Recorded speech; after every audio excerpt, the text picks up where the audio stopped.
Want to know how to leave the Trello board? You would want to leave the Trello board to avoid unnecessary updates or notification, particularly from boards where you are not interested. Hello everyone, I'm Jasmine from Online Help Guide, and today I'll walk you through the process of how to leave the Trello board.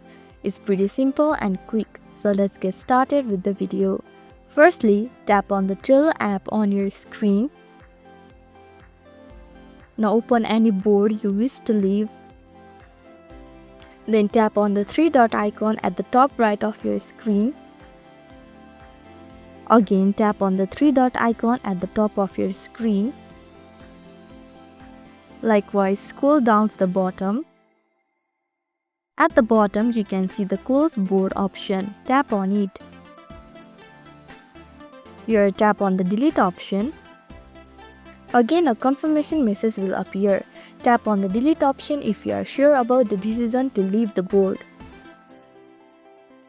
Now you will no longer have access to this board. So this is how you can leave the Trello board. Thank you for watching Online Help Guide. Hope this video was helpful. If it was, then hit the like button and comment down if you have any questions or suggestions. Also, if you are new to our channel, please subscribe and hit the bell icon so that you don't miss our upcoming videos.